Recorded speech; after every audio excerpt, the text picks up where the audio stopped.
In this episode, I use a mixer, I stare at a blender, I throw some dough in the air.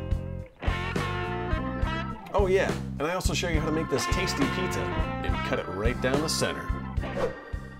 And welcome back to More Approved. I'm James, and today I'm showing you how to make pizza with my all-purpose dough recipe. If you haven't watched that one, make sure you check it out. It'll be a little bit more in depth as to how to put all the ingredients together, just give you a little bit of an overview. I'm just gonna go over the ingredients today, and then we're gonna divide it up and get started on the pizza. We're also going to be making our own pizza sauce, and instead of actually using it from a jar, we're actually going to be using a can of crushed tomatoes, adding a couple of seasonings, blending it up, and it will be ready to go as a nice dipping marinara sauce or just a regular all-purpose pizza sauce. For this recipe, you're going to need 1 teaspoon of an instant rise yeast, 1.5 teaspoons of granulated sugar, 3 tablespoons of olive oil. I like to use Filippo Berrio. You'll need 2 cups of warm water. Make sure it's not hot, otherwise it will kill the yeast and it's not going to rise. When it comes to the flour, you need to use a bread flour. I like to use King Arthur. You need 1 pound, 12 ounces. Last but not least, you're going to want to use 1 3/4 teaspoons of salt. So now that all the ingredients are in my bowl, I'm gonna go ahead and mix this for 12 minutes. When it's done, I'm gonna divide this into 3 15-ounce dough balls. Those 15-ounce dough balls are perfect for a 14-inch pizza. And I will be using a 14-inch nonstick pan for my pizzas. So just in case you're wondering, you'll get 3 of these bad boys out of 1 of these. Now that our dough is finished mixing, we'll go ahead and get started. Let's go ahead and start dividing it.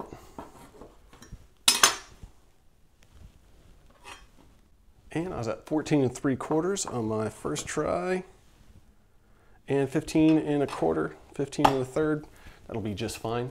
So I'm just going to go ahead, ball that up. I've lit a mixing bowl right here. I put a little bit of olive oil on the inside. I'm just going to put the top in, pull it back up, and it's coated on the top and the bottom now with olive oil. I'm going to go ahead and divide this into 15-ounce dough balls as well, and then we're going to go ahead and lightly oil those and cover them with some plastic wrap. We're going to check on it in 45 minutes to an hour. Should be about doubled in size, and we can get started making our pizza. While we're waiting for the dough to rise, I'm going to go ahead and whip up a really quick pizza sauce. So for this, all we're going to need is a can of diced tomatoes. I found some that has some oregano, some garlic, and some basil in it. So that gets me 1 step ahead of the competition. You'll also need some seasonings. I recommend 1/8 of a teaspoon of white pepper, 1/8 of a teaspoon of onion powder, 1/4 of a teaspoon of garlic powder, 1/4 of a teaspoon additional oregano, and then you're also going to want to put in about 1/2 teaspoon of Italian seasonings and some fresh ground pepper. This is going to go pretty quick. You're only going to need a couple of pulses to get it to a nice medium consistency.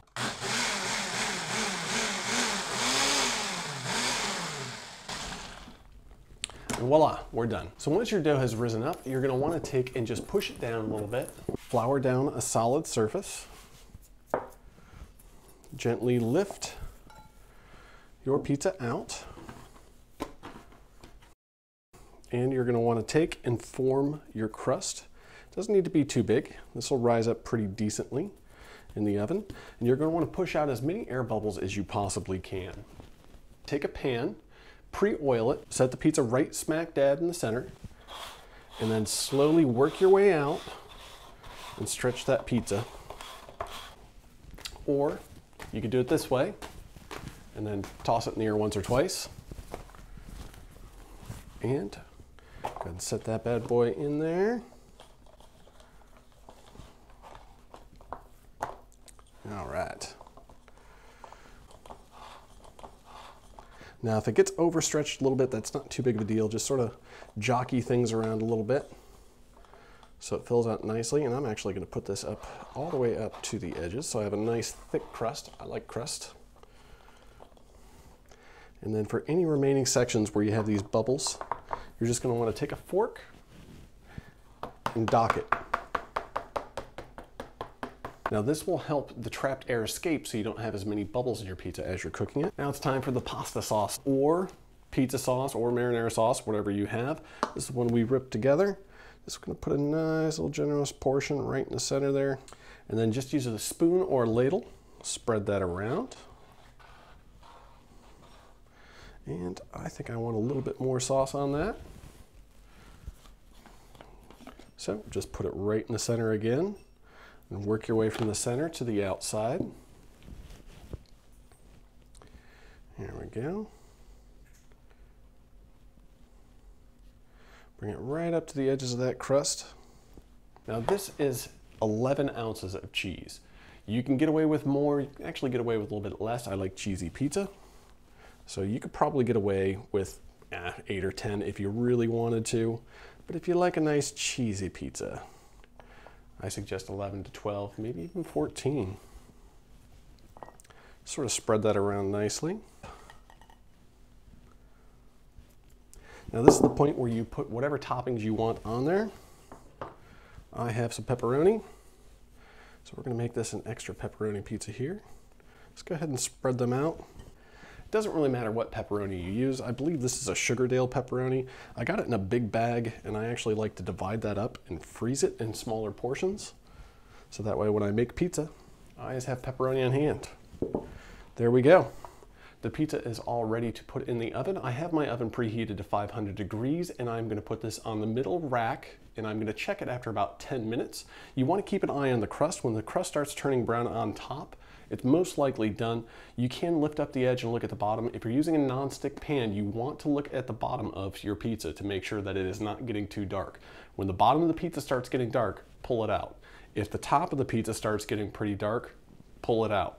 So if you see anything, any area of this pizza starting to get too dark, it is time to take it out. So let's go ahead and pop this in. And the pizza's out of the oven and it looks absolutely fantastic. I think this turned out just right. Remember, if you see bubbles coming up, use a fork and push them down. So you just sort of pierce that with the tip of your fork and keep moving around, and it'll cook more evenly on the bottom, and you won't have bubbles with no cheese on the top. So now that we have it out of the pan, we can go ahead and cut it. We're gonna cut this into 8 pieces.